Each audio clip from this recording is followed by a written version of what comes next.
1 million, इससे भी ज़्यादा डिज़ाइन जॉब्स हैं पूरे वर्ल्ड में, बट फिर भी लोग कहते हैं कि उन्हें जॉब नहीं मिल रही। वाई? जस्ट बिकॉज कि वो अपने स्किल्स और अपना वर्क अच्छे से शोकेस नहीं कर पाते और एक अच्छी केस स्टडी बनाने में बहुत प्रॉब्लम फेस करते हैं। तो अगर आप भी सेम प्रॉब्लम फेस करते हो तो इस वीडियो को एंड तक अच्छे से देखना एंड आई गारंटी यू कि आप अपनी फर्स्ट प्रोफेशनल केस स्टडी बनाने के लिए एकदम रेडी हो जाओगे, even if you have no idea about it. Hello and नमस्ते, मेरा नाम है सौरभ एंड आज की ये पर्टिकुलर वीडियो अभी तक की मोस्ट इंपॉर्टेंट वीडियो है इस चैनल की, क्योंकि मैं इसमें केस स्टडी के बारे में सब कुछ डिटेल में बताने वाला हूँ, और वो भी हमेशा की तरह बिल्कुल सिंपलेस्ट पॉसिबल फॉर्म में, बिना किसी कॉम्प्लेक्सिटी के, कि कैसे आप एक किलर, एक अट्रैक्टिव, एक जॉब क्रैकिंग केस स्टडी बना सकते हो, और किन चीज़ों का आपको ध्यान रखना चाहिए, क्या चीज़ें अवॉइड करनी चाहिए, और क्या एक सही स्ट्रक्चर होता है केस स्टडी का, जो एक अच्छी केस स्टडी मानी जाती है उसका क्या स्ट्रक्चर होता है। और फाइनली लास्ट में मैं एक अपनी पर्सनल बनाई हुई केस स्टडी की टेम्पलेट आप लोग के साथ शेयर करने वाला हूँ, और वो भी एब्सोल्युटली फ्री में। ठीक है, तो मेक श्योर कि वीडियो हमेशा की तरह लास्ट तक देखना और स्किप बिल्कुल मत करना, अदरवाइज कोई भी इंपॉर्टेंट पार्ट आप मिस कर दोगे, फिर बाद में मुझे मत बोलना। ठीक है, तो शुरू करने से पहले इस वीडियो को लाइक कर दो और चैनल को सब्सक्राइब कर लो, क्योंकि हम 10,000 सब्सक्राइबर्स के बहुत ज़्यादा क्लोज हैं। तो help me reach that milestone and thank you so much for all your love and support. All right, तो आप लोगों की बेहतर अंडरस्टैंडिंग के लिए पहले ये देख लेते हैं कि इस वीडियो में है क्या क्या, मैंने क्या चीज़ें कवर करी हैं और आप क्या एक्सपेक्ट कर सकते हो इस वीडियो से, ताकि आपका टाइम खराब ना हो। तो पहले हम समझेंगे क्या होती है केस स्टडी, क्यों ये इतनी इंपॉर्टेंट होती है, आप कैसे अपनी एक यूनिक और प्रेजेंटेबल केस स्टडी बना सकते हो, क्या सही तरीका होता है, मतलब बेस्ट प्रैक्टिसेस क्या होती हैं एक अच्छी केस स्टडी बनाने के लिए, कुछ कॉमन मिस्टेक्स जो जनरली बिगिनर्स करते हैं, एंड कुछ pro tips, and finally last में आपको एक टेम्पलेट दूंगा और उसको किस तरीके से यूटिलाइज करना है वो भी बताऊंगा। ठीक है, तो चलो पेन कॉपी लेके बैठ जाओ और नोट करो। तो सबसे पहले केस स्टडी होती क्या है, तो अभी के लिए सिंपली आप बस इतना समझ लो कि केस स्टडी या यूएक्स केस स्टडी आपके किसी भी प्रोजेक्ट की एक स्टोरी होती है। मतलब आपने जो जो स्टेप्स फॉलो किए एक प्रोजेक्ट को कंप्लीट करने के लिए, ये मैंने पिछले वीडियोस में बताया है कि जो जो आपने स्टेप्स फॉलो किए एक प्रोजेक्ट को कंप्लीट करने के लिए, या एक जो टाइमलाइन थी उस प्रोजेक्ट की, उसका उन सब चीज़ों का एक कंपाइल्ड डॉक्यूमेंटेशन होता है, और उसी को हम केस स्टडी बोलते हैं। और वो हर प्रोजेक्ट का डिफरेंट हो सकता है। एंड एक चीज़ और कि ये हमेशा प्रोजेक्ट के कंप्लीट होने के बाद ही बनता है, बिकॉज इसमें हम एकदम डिटेल में एक्सप्लेन करते हैं कि आपने क्या किया, क्यों किया, कैसे किया, और मोस्ट इम्पॉर्टेंटली जो आपने किया उससे क्या हुआ, यानी कि उसका कंक्लूजन क्या निकला। तो बेसिकली मैं और सिंपल वे में बताऊं तो केस स्टडी का main goal is to show the impact that you created with that particular project. ठीक है, और ये एक डॉक्यूमेंट होना चाहिए, फिर वो कोई भी डॉक्यूमेंट हो सकता है, जैसे कोई गूगल डॉक, कोई फिग्मा फाइल, या कोई पीपीटी, आप किसी भी तरीके से उसको डॉक्यूमेंट कर सकते हो। ठीक है, अपनी वो बेसिकली स्टोरी को। ठीक है, अब बात करते हैं why it is so important कि हर जगह केस स्टडी सुनने को मिलता है। तो देखो, डिज़ाइन जॉब्स में क्या होता है कि you need to justify your decisions, your design decisions to the stakeholders involve. देख, जिनको डिज़ाइन की बिल्कुल नॉलेज नहीं होती है ना, तो उनको जस्टिफाई करने के लिए आपको अपने डिसीजंस को कम्युनिकेट करना आना चाहिए। तो अगर आप अपने डिसीजंस को सही से कम्युनिकेट नहीं कर पाओगे, कन्वे नहीं कर पाओगे टू योर स्टेक होल्डर्स कि आपने क्या चीज़ की और क्यों की, तो इससे आपको भी काफ़ी प्रॉब्लम होगी और आपके एम्प्लॉयर्स को तो होगी। इसीलिए केस स्टडीज़ को देखा जाता है, क्योंकि उससे आपकी प्रेजेंटेशन स्किल्स और कम्युनिकेशन स्किल्स की, आप जो भी डिसीजंस लेते हो, जो भी प्रोसेस फॉलो करते हो, उसको किस तरीके से डॉक्यूमेंट करते हो। ठीक है, और जस्टिफाई करते हो ऑन दैट। तो 1 से 2 अच्छी केस स्टडीज़ को इंक्लूड करना is very important in your portfolio. It is not just for your hard skills, but it also represents your soft skills कि आप कम्युनिकेट कितना अच्छे से करते हो। अब बात करते हैं कुछ कॉमन मिस्टेक्स की जो हम एज अ बिगिनर जनरली करते हैं, और मैंने भी स्टार्टिंग में ये गलतियाँ करी थी अपनी केस स्टडीज़ को बनाते टाइम। तो first common mistake is putting a lot of text in your case studies. तो जनरली होता क्या है कि हम ट्राई करते हैं कि अपनी सारी चीज़ें हम टेक्स्ट में लिख के समझा सकें, और एक्सपेक्ट करते हैं सामने वाले पर्सन से कि वो टेक्स्ट में पढ़ के हमारी सारी चीज़ें समझ जाएगा केस स्टडीज़ के बारे में। तो यू नीड टू अंडरस्टैंड कि जो भी आपका रिक्रूटर है या जो भी हायरिंग मैनेजर है, उनके पास बहुत लिमिटेड टाइम होता है आपकी केस स्टडी को रिव्यू करने के लिए, और आपकी केस स्टडी को पूरा पढ़ने के लिए उनके पास इतना टाइम नहीं होता है।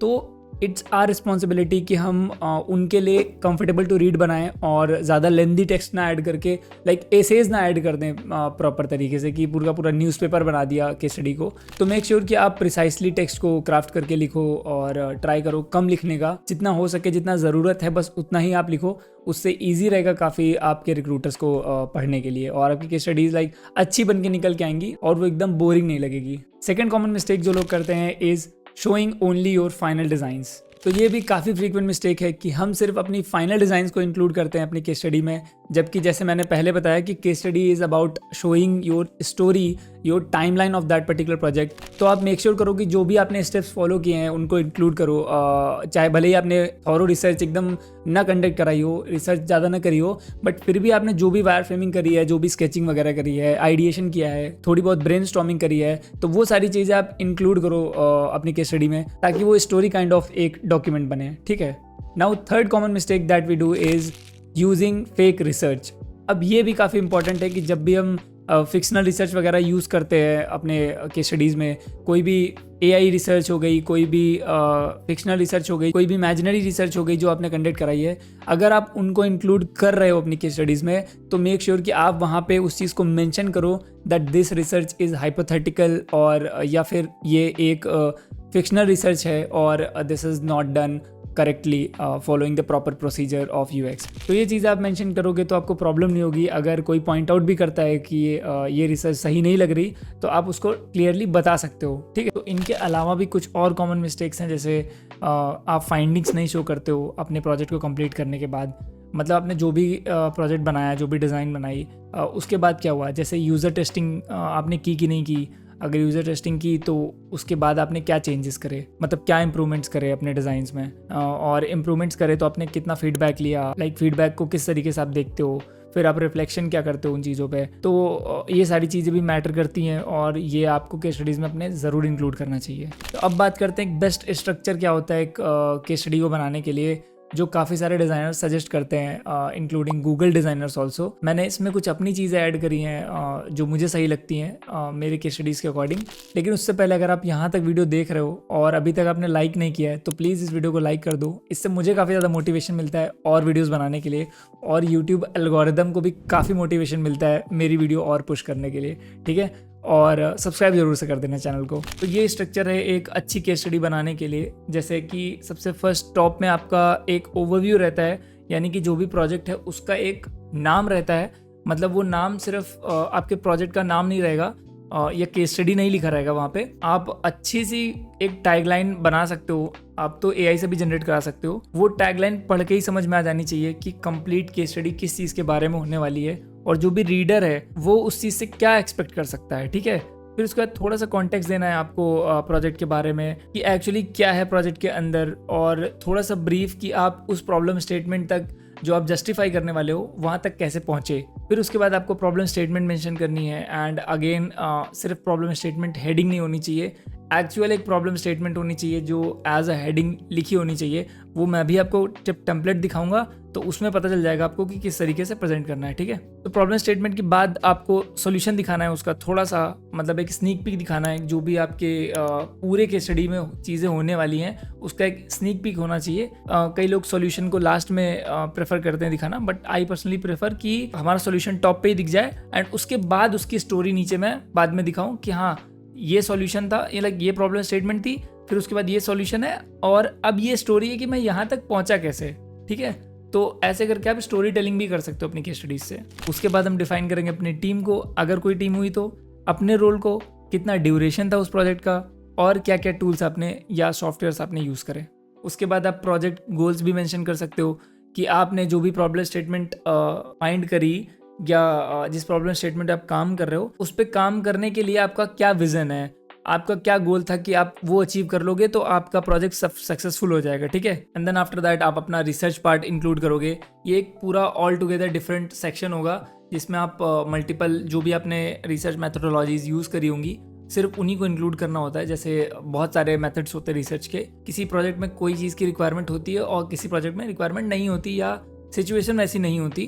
तो हर प्रोजेक्ट के लिए डिपेंड करता है कि आपकी प्रोजेक्ट रिसर्च किस तरीके से रही है। तो जैसे इसके अंदर फॉर एग्जांपल पर्सोनाज, आपकी एनालिसिस, आपके टारगेट ऑडियंस वगैरह, ये सारी चीज़ें आएंगी। फिर उसके बाद आप मूव करोगे ब्रेनस्टॉर्मिंग और आइडिएशन फेज में, मतलब जहाँ पे आप सॉल्यूशन फाइंड करने के लिए मेहनत कर रहे थे और सोच रहे थे, अपना आइडिया बना रहे थे कि क्या क्या चीज़ें करनी है, क्या क्या चीज़ें एलिमिनेट करनी है। तो वो जो आपने स्टेप्स फॉलो किए वो आपको यहाँ पे दिखाने होते हैं, जैसे आपने कौन सी अप्रोच फॉलो करी, और जब आप आइडिएशन कर रहे थे तो आपने कितने सॉल्यूशंस ढूंढ निकाले।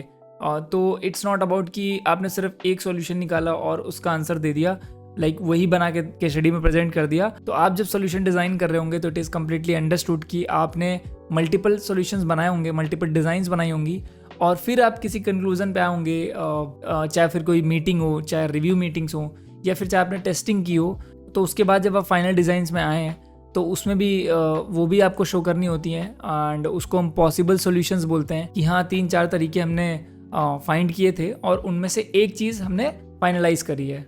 फिर उसके बाद आपके स्केचेस और वायर फ्रेम्स आएंगे, एंड उसके बाद आपका इटरेशंस आएंगे कि आपने जो भी वायर फ्रेम्स वगैरह बनाए हैं उसी में हो सकता है कि आपने रिव्यू वगैरह कराए हो, तो उसके बाद इटरेशंस किए हो आपने, है ना। तो वो चीज़ें भी आप वहीं पे इंक्लूड कर लो, उससे आपकी स्टोरी काफ़ी इजी टू अंडरस्टैंड हो जाती है। अब इन सब चीज़ों के बाद आपको अपने फाइनल डिज़ाइन मॉकअप्स इंक्लूड करने हैं, और अब मेक श्योर करो कि आप जितने अच्छे से उनको इंक्लूड कर सकते हो, जितने अच्छे से शोकेस कर सकते हो अपनी फाइनल डिज़ाइंस को, उतने अच्छे से आप शोकेस करो। बस ध्यान देना कि वो आइसोमेट्रिक या 3D काइंड ऑफ ना हो तो ज़्यादा बेटर है, उसमें रीडेबिलिटी थोड़ी सी कम हो जाती है। तो आप सिंपली क्या कर सकते हो कि मॉड्यूल वाइज अपने स्क्रीन्स को स्प्लिट कर सकते हो, मतलब सेक्शंस में डिवाइड कर सकते हो अपनी केस स्टडी के अंदर। जैसे कि आपने किसी एक सेक्शन का, जैसे लॉगिन साइनअप हो गया या होम पेज हो गया या आपका डैशबोर्ड हो गया, तो उसका एक मॉड्यूल बना दिया और उसके बारे में थोड़ी सी डिटेल, एंड देन उससे रिलेटेड जितनी भी आपने स्क्रीन्स बनाई है उनको आप शोकेस कर सकते हो। इससे आपका प्रेजेंटेशन उस पर्टिकुलर डिज़ाइंस का, उन पर्टिकुलर फाइनल डिज़ाइंस का काफ़ी हद तक इंप्रूव हो जाएगा और उनको ईजिली समझने में किसी को कोई प्रॉब्लम भी नहीं होगी, ठीक है। फिर उसके बाद अगर आपने कोई स्टाइल गाइड या डिज़ाइन सिस्टम यूज़ करा हुआ है तो उसको इंक्लूड करना है कि आपने कौन सा डिज़ाइन सिस्टम और उसको किस तरीके से यूटिलाइज किया। एंड देन उसके बाद आपने जो भी प्रोटोटाइप बनाया होगा उसका लिंक या फिर उसको डायरेक्टली वहाँ पे एम्बेड करके ऐड कर दोगे, ठीक है। आफ्टर दैट अगर आपने कोई यूज़र टेस्टिंग वगैरह कंडक्ट कराई है डिज़ाइन के कंप्लीट हो जाने के बाद, प्रोटोटाइप को लेकर के या फाइनल प्रोडक्ट को ही लेकर के, तो उसको आप इंक्लूड कर सकते हो यहाँ पे। और टेस्टिंग के बाद आपने क्या चेंजेस नोटिस किए, क्या फीडबैक लिया टेस्ट के बाद, क्या आउटकम्स निकल के आए, ठीक है। तो वो चीज़ें भी आप इसी टेस्टिंग वाले रिजल्ट में दिखा सकते हो। अब ये जो लास्ट की 3 चीज़ें हैं ये काफ़ी इंपॉर्टेंट हैं, क्योंकि ये मोस्टली लोग मिस कर देते हैं और आपको यही नहीं मिस करना है, ठीक है। जैसे कंक्लूजन क्या है, जैसे मैंने बताया ना कि आपने प्रोजेक्ट जो बनाया उसका कंक्लूजन, फिर आपने चैलेंजेस क्या क्या फेस किए ड्यूरिंग योर डिज़ाइन प्रोसेस या रिसर्च प्रोसेस, कोई कंस्ट्रेंट रहा हो या कोई चीज़ में आपने लिमिटेशन फेस करी हो कि ये चीज़ आप करना चाहते थे बट हुई नहीं, यह चीज़ जब हुई तो बहुत टाइम लग गया, या कोई भी ऐसी चीज़ जो चैलेंज लगे आपको, वो आप इंक्लूड कर सकते हो। एंड इससे आपका एक बहुत अच्छा इंप्रेशन क्रिएट होता है कि आप एक प्रॉब्लम सॉल्वर हो बहुत अच्छे तरीके से, जो कन्वे करना जानता है चीज़ों को, ठीक है। एंड फिर उसके बाद आते हैं आपके आउटकम्स, जैसे कि जो आप अचीव करना चाहते थे, जो आपका गोल था प्रोजेक्ट, वो अचीव हुआ कि नहीं हुआ तो कितना % हुआ, कितने आउटकम्स निकले उन चीज़ों से, तो ये चीज़ भी आपको इंक्लूड करनी चाहिए। एंड उसके बाद लर्निंग्स हैं कि आपने क्या क्या चीज़ें सीखी, क्या क्या लर्निंग्स हैं आपकी इस पर्टिकुलर प्रोजेक्ट के ओवरऑल पीरियड में, ठीक है। और फिर उसके बाद स्कोप ऑफ इम्प्रूवमेंट्स आता है, जैसे कि ये तो चीज़ हर एक प्रोजेक्ट में आपको रखनी चाहिए, क्योंकि हर डिज़ाइन को बनाने के बाद आपको कुछ टाइम के बाद ना इम्प्रूवमेंट्स दिखने लग जाएंगे कि आपको इम्प्रूवमेंट्स इसमें और करना चाहिए था।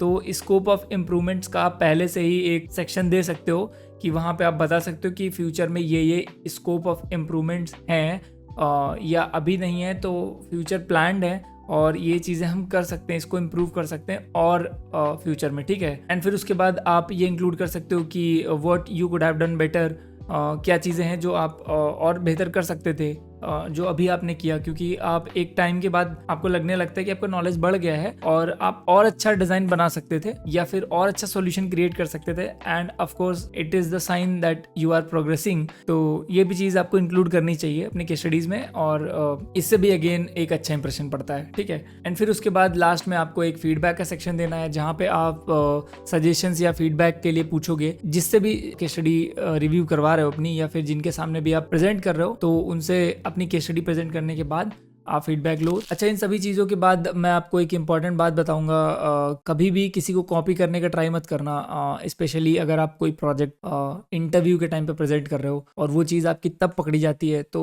मतलब पूरा ही इंप्रेशन आपका ख़राब हो जाता है। अगर आपने कुछ थोड़ा सा भी इधर उधर किया हुआ है तो पूरा जो आपने मेहनत करी होती है वो भी पानी में चली जाएगी आपकी। तो मेक श्योर कि मतलब ट्राई करो खुद की चीज़ बनाने के लिए। और अगर आपने कहीं से कॉपी किया भी है, कोई चीज़ इंस्पिरेशन ली भी है, तो उसका आप क्रेडिट दो with in your case study. और एक बहुत इंपॉर्टेंट चीज़ जो आपकी केस स्टडी को बहुत अच्छा और बहुत ख़राब बना सकती है, वो है आपका टेक्स्ट एक्सप्लेनेशन। आपके जो टेक्स्ट जितना भी आप लिखते हो अपनी केस स्टडीज़ में, वो सेल्फ एक्सप्लेनेटरी होने चाहिए और काफ़ी प्रिसाइज होने चाहिए, है ना। कोई भी फालतू की चीज़ उसमें नहीं लिखी होनी चाहिए।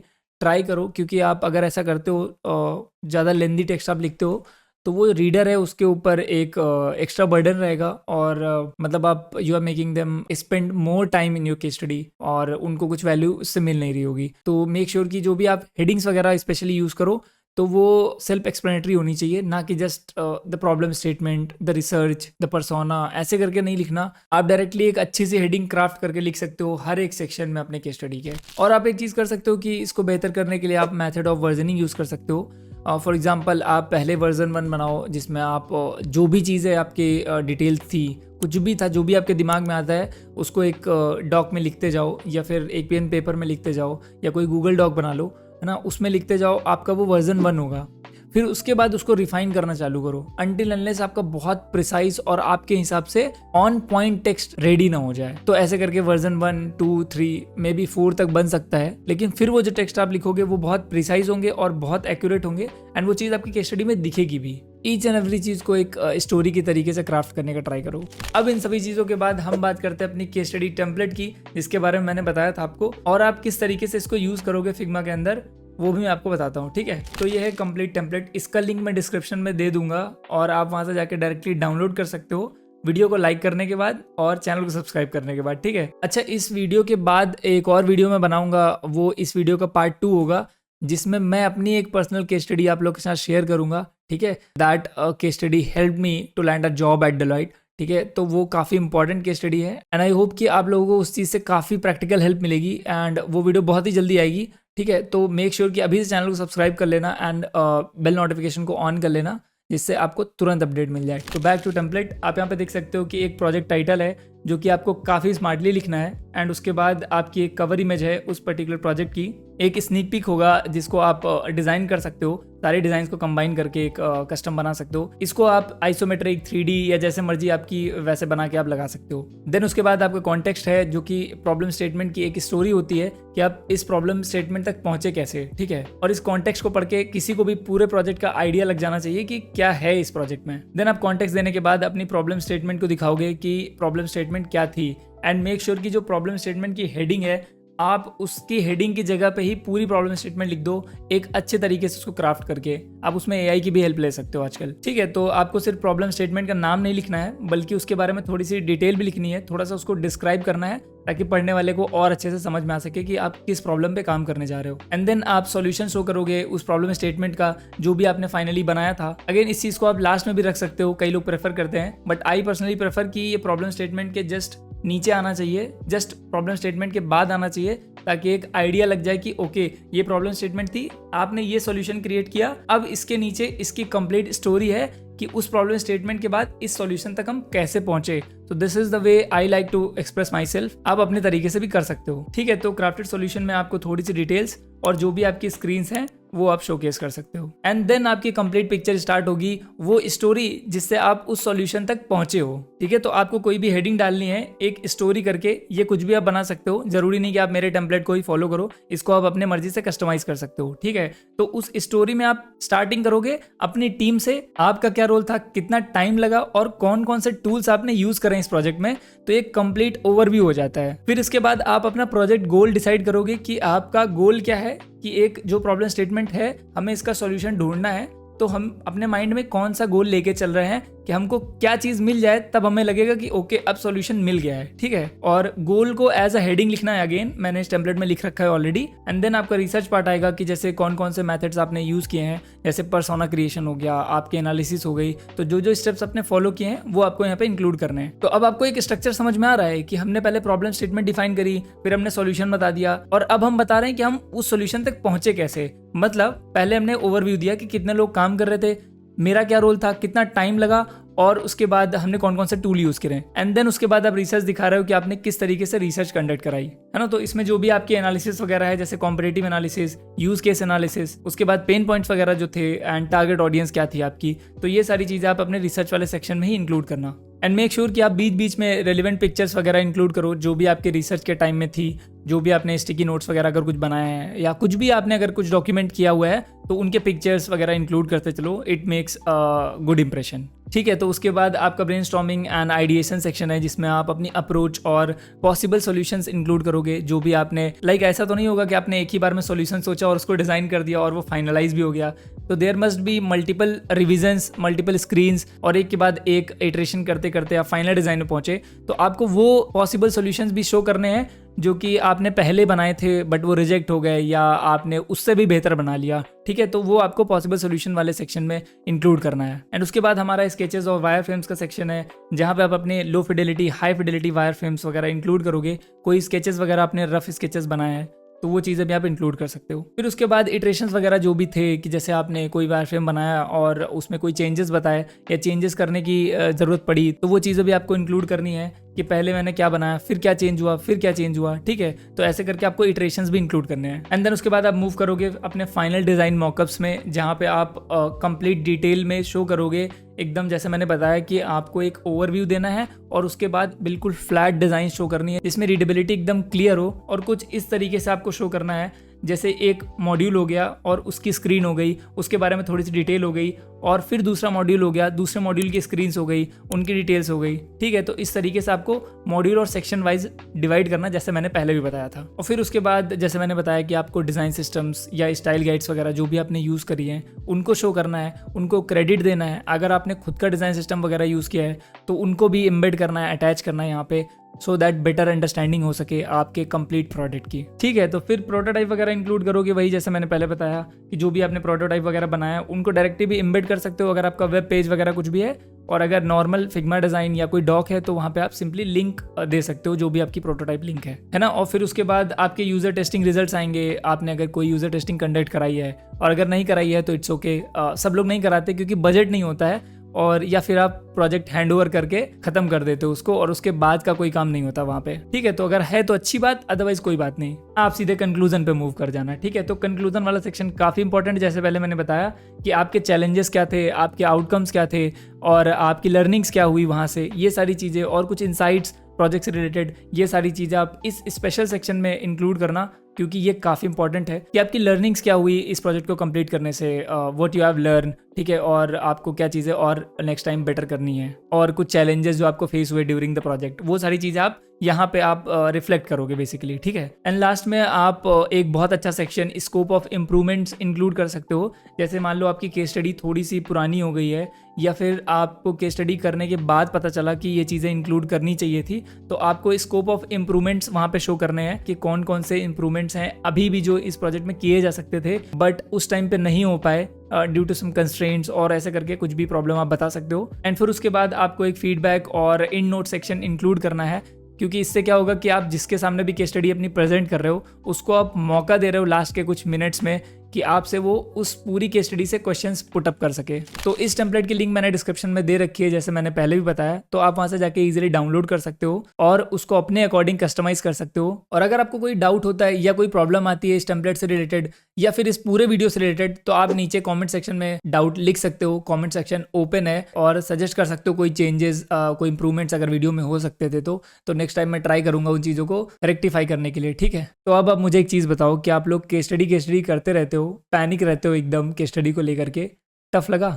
मैंने एकदम इजी तरीके से आपको समझाया क्या होती है केस स्टडी, किस तरीके से यूज़ करना है इस चीज़ को, किस तरीके से बनाना है, और क्या स्ट्रक्चर फॉलो करना है, क्या कॉमन मिस्टेक्स हैं, मैंने कंप्लीट डिटेल में आपको बता दिया, और एक टेम्पलेट भी दे दिया आपको आपके बेहतर अंडरस्टैंडिंग के लिए। आप इसको यूज़ करके अपनी केस स्टडी क्राफ्ट कर सकते हो। और अगर फिर भी कोई प्रॉब्लम आती है तो मैं हूं ना, आप मुझे इंस्टाग्राम पे डीएम करके डायरेक्टली पूछ सकते हो। ठीक है, मैं रिप्लाई वहाँ पे सबको देता हूँ, या फिर अगर ज़्यादा प्रॉब्लम होगी तो मैं इसके बाद भी एक और वीडियो बना दूंगा केस स्टडी पे। ठीक है, आई होप कि ये वीडियो हेल्पफुल रही होगी, और अगर रही है तो लाइक करना इस वाली वीडियो को, सब्सक्राइब करना चैनल को, क्योंकि हम 10K के काफ़ी क्लोज हैं। तो help me reach that milestone. और अभी से सब लोगों का दिल से थैंक यू इतना सपोर्ट करने के लिए। मिलते किसी नेक्स्ट वाली वीडियो में, तब तक के लिए बाय।